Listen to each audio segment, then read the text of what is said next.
Buongiorno, benvenuti alla TG Sicilia. Le principali notizie. In Regione, maggioranza di centrodestra in crisi. L'Assemblea boccia la norma salva ineleggibili. Gli alleati tradiscono l'accordo con Fratelli d'Italia. Il partito della Meloni accusa Schifani, vertice a Roma sul caso Sicilia. A Palermo patteggia la pena a 4 anni lo chef accusato di aver ceduto cocaina a VIP e politici. Non solo, Bruxelles, i trattori degli agricoltori stamane nel Porto Nuovo di Mazara del Vallo, nella Valle dei Templi e sulle Madonie. La protesta contro gli aumenti di gasolio, antiparassitari e manodopera. Siccità, l'assessore regionale dell'agricoltura San Martino pronto a chiedere lo stato d'emergenza. Sant'Agata fra gli studenti a Librino, alla Porta delle Farfalle di Antonio Presti, arte, cultura e preghiera in onore della patrona.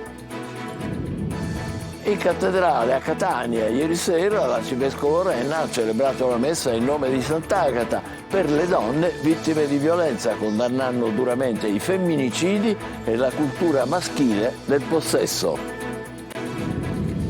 Aiuterà i paraplegici il chip di Musk nel cervello umano, ma non mancano le preoccupazioni per gli sviluppi futuri. Il parere dell'esperto. Calcio, il Catania affronta le ultime ore di mercato con il primo obiettivo di sfoltire la rosa. Ceduti Popovic e Bocic. Domani la partita di Foggia senza tifosi rossazzurri al seguito. Palermo vicino a Chaka Traoré del Milan.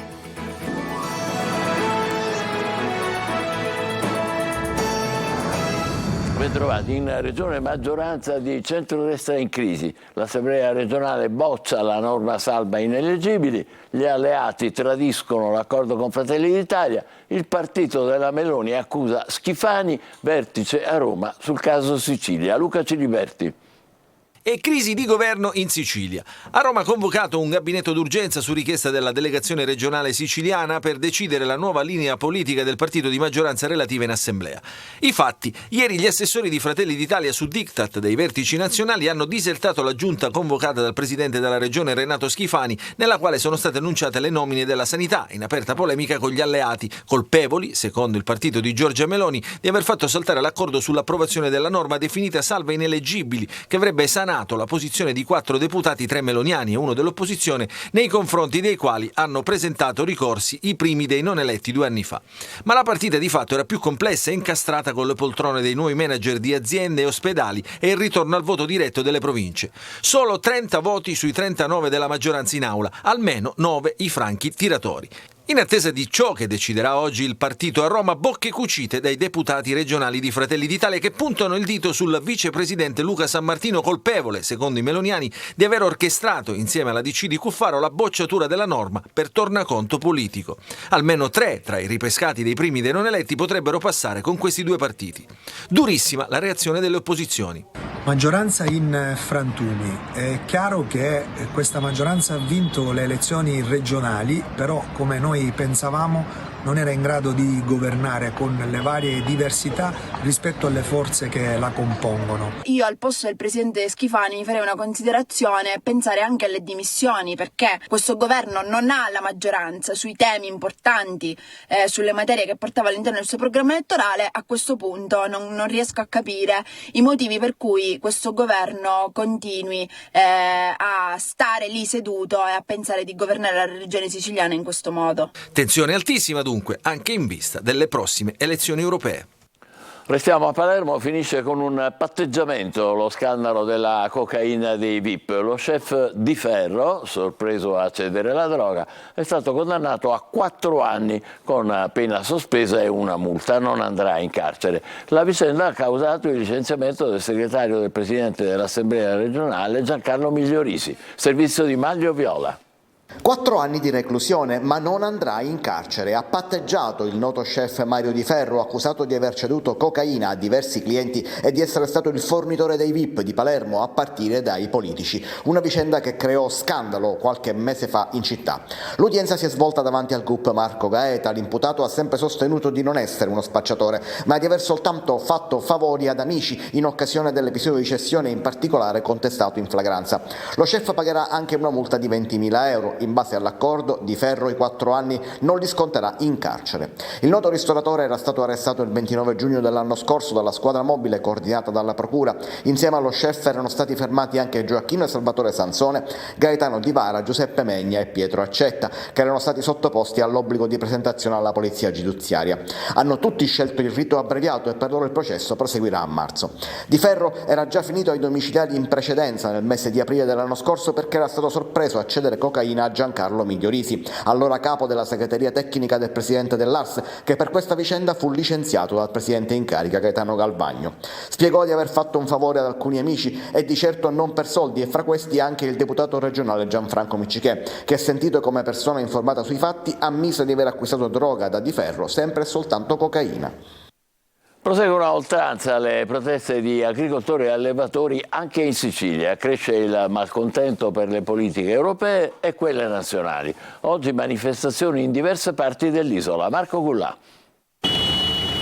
Non ci fermeremo fino a quando non avremo una risposta. Proseguono in tutta la Sicilia le proteste di agricoltori e allevatori contro le politiche europee e nazionali. Si punta a segnalare i costi di produzione ormai ingestibili e le basse remunerazioni sulla scorta di quanto già accaduto in Germania e Francia. Così non è possibile più andare avanti perché il prezzo della gestione e la coltivazione dei terreni adesso è insostenibile contro il prezzo del grano e degli altri cereali. È insostenibile ormai. Le spese, il costo di gestione per produrre le materie prime, noi produciamo vita, produciamo cibo e le persone purtroppo ormai qui oggi siamo in tantissimi e la protesta è forte. Siamo a Resulcano, siamo a bordo di uno dei trattori che in questo momento sta sfilando per le Madonie, una protesta che andrà avanti anche nei prossimi giorni. Tra l'altro agricoltori e allevatori promettono anche di entrare nelle città siciliane. Siamo arrabbiati perché c'è un'indifferenza totale da parte delle istituzioni, regionali in primis, nazionali e europee. Protesta anche nella Valle dei Templi di Agrigento. In Europa chi prende le decisioni sono sempre persone che hanno altri interessi. Speriamo di ottenere il giusto prezzo e il giusto guadagno dell'agricoltore. Se noi spendiamo 50 non possiamo vendere 30. Sfilata di trattori e malcontento che sale giorno dopo giorno. Emergenza siccità in Sicilia dopo un inverno con pochissime piogge. Per il quinto mese consecutivo le precipitazioni sono rimaste al di sotto della media e il livello degli invasi continua ad abbassarsi. L'assessore all'agricoltura San Martino si prepara a chiedere lo stato di calamità. Manlio Viola.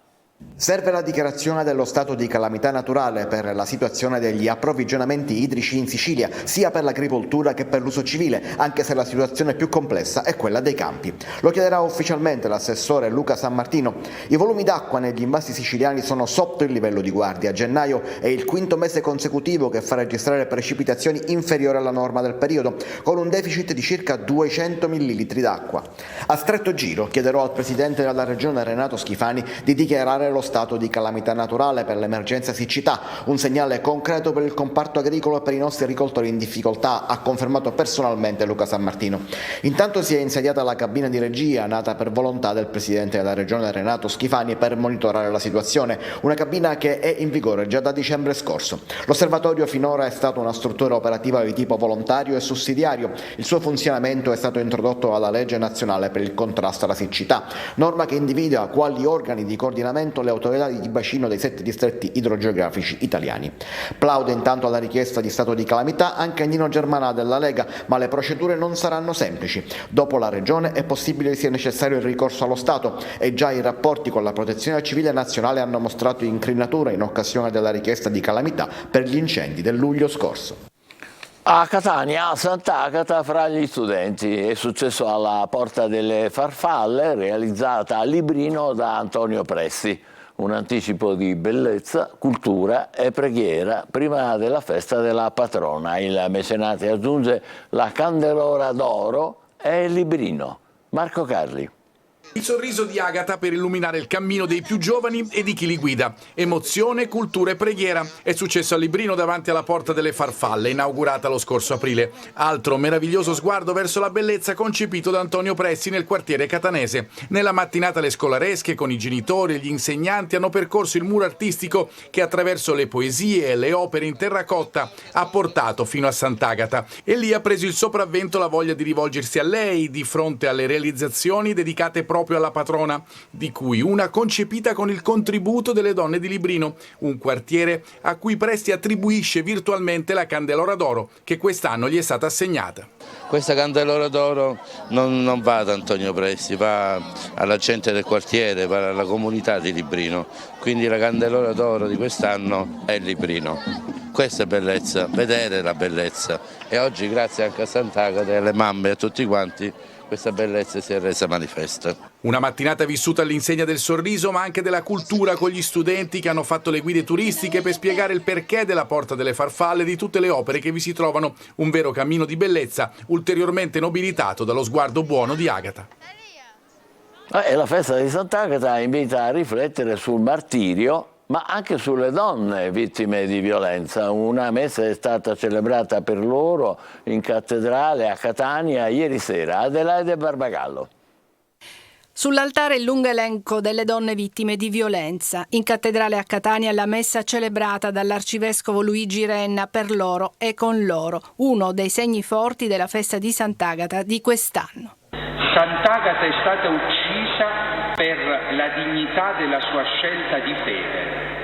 Le donne che vengono uccise per femminicidio vengono uccise per la dignità e la fermezza della difesa della loro vita, delle loro stesse scelte. L'arcivescovo pone l'accento su pregiudizi e la mentalità di possesso anche dei giovani, con ragazze costrette a rimanere chiuse in casa senza poter uscire, e tutto questo talvolta viene approvato da altre donne. Queste mentalità nascono nelle famiglie, colpiscono le ragazze più giovani e vengono tramandate a volte da donne a donne, oltre che da uomini a uomini. L'arcivescovo si è poi rivolto agli uomini. Cari uomini, voi non potete essere devoti di Sant'Agata se pensate così. Voi siete i seguaci di Tiziano, di colui che ha ucciso Sant'Agata, di colui che le ha fatto del male. Non vestite il sacco se quest'anno avete alzato la mano contro vostra moglie. Non seguite la processione e non accendete un cero, perché quel cero non vi servirà a nulla, servirà come un sacrilegio agli occhi di Dio. Infine alle donne l'incoraggiamento a saper dire di no, ad avere il coraggio di denunciare. Stiamo facendo rete, ha detto l'arcivescovo, e la presenza delle istituzioni in chiesa lo testimonia, perché questi messaggi non sono solo rivolti ai credenti, ma a tutti. Restiamo a Catania, temono la riduzione dei salari fino al 50%, il dimezzamento, e i 90 lavoratori del settore ristorazione, dei degenti e della mensa del Policlinico e dell'ospedale San Marco di Catania. Protagonisti stamane di un sit-in in prefettura che stiamo vedendo, organizzato dalla Filcams CGIL. Il pericolo di gravi riduzioni degli stipendi deriva dal nuovo bando per il cambio d'appalto dei servizi per la ristorazione negli ospedali. Secondo la Filcams CGIL, nonostante sia garantita la salvaguardia dell'occupazione, è previsto appunto un taglio di oltre il 30% delle ore di lavoro e dunque dei salari, che in alcuni casi e per alcune mansioni può superare il 50% della paga. Vorrebbe aiutare i paraplegici il microchip che Musk, il miliardario, ha fatto impiantare in un cervello umano, ma i dubbi e le cautele della comunità scientifica non mancano. Francesco Triolo. Un chip impiantato nel cervello, la rivoluzione annunciata dal magnate americano Elon Musk, l'uomo di Tesla e Twitter, ha come obiettivo aiutare chi ha problemi neurologici e lesioni traumatiche leggendo le onde cerebrali. Questo è un passo ulteriore, ma sul quale io andrei molto cauto, vedere gli effetti intanto a lungo termine dei quali non sappiamo granché, ma potrebbe aprire una prospettiva verosimilmente, se collocata nei termini giusti, anche di terapia per alcune patologie non trattabili.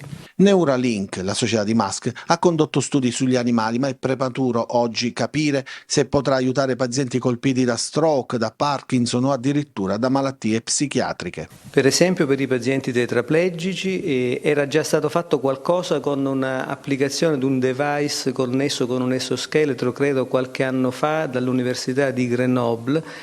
Questo è un ulteriore passo in avanti, ma la tetraplegia può essere causata da determinate patologie che sono differenti fra di loro. Diverso è un tetraplegico per mielolesione da un tetraplegico per una patologia muscolare allo stato avanzato, quindi è complesso il meccanismo. Il nome è Telepathy e la comunità scientifica sull'applicazione pratica ancora va cauta. Il nome già non è granché incoraggiante, perché parliamo di possibilità di comunicare attraverso il pensiero azioni e probabilmente non solo. Quando si pensa di interagire con neuroni che si concretizzano in un'attività di pensiero e di comunicazione con altre persone e si tenta di applicare questo al di fuori della patologia, il rischio che si corre credo sia elevato e debba essere valutato attentamente. Facciamo una breve pausa, tra poco per il calcio, le ultime del calciomercato delle siciliane. State con noi.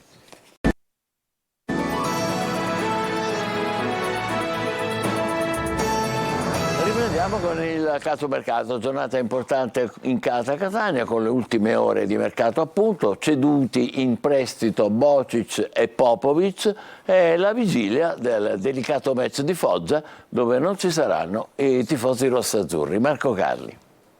Tutto in poche ore. Il Catania tenta di risolvere l'intricato rebus di mercato messo in atto con la rivoluzione di gennaio. A fronte di 12 ufficializzazioni la difficoltà, e lo si sapeva, è quella di sfoltire la rosa e magari di piazzare la ciliegina sulla torta prima di individuare i 24 giocatori presenti in lista.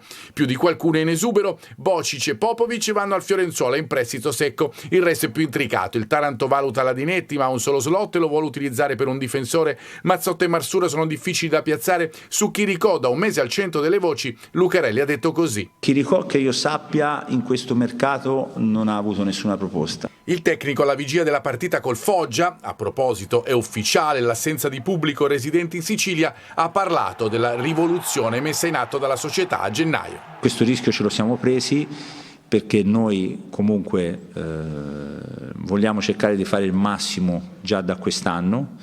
Se poi non ci saremo riusciti, vorrà dire che nella peggiore delle ipotesi ripartiremo il 15 di luglio con una squadra fatta, solo da puntellare in 2 o 3 situazioni che già sappiamo che dovremo puntellare.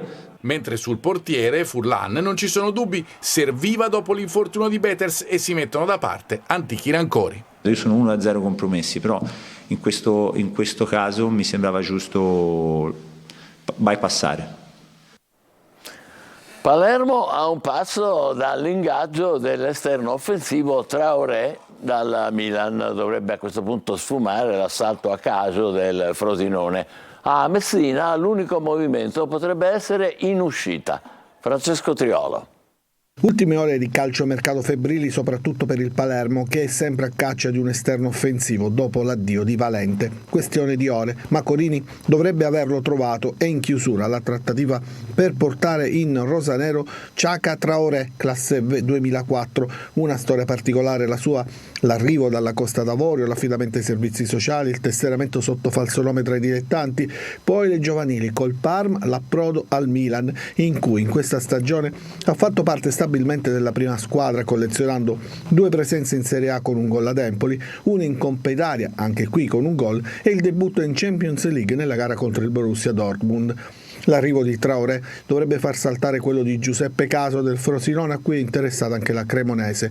Rosanero che stanno tentando invece di arrivare a Mirko Antonucci dello Spezia, ma sul giocatore c'è da tempo il Modena in netto vantaggio. Scendendo di categoria a Messina dopo l'ingaggio del difensore moldavo Dumbravanu non dovrebbe arrivare più nessuno.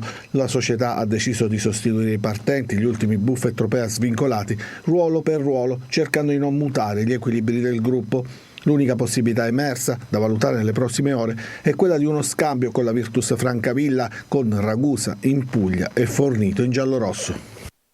Noi ci fermiamo qui, l'appuntamento è alle 20, grazie per essere stati con noi, buon pomeriggio.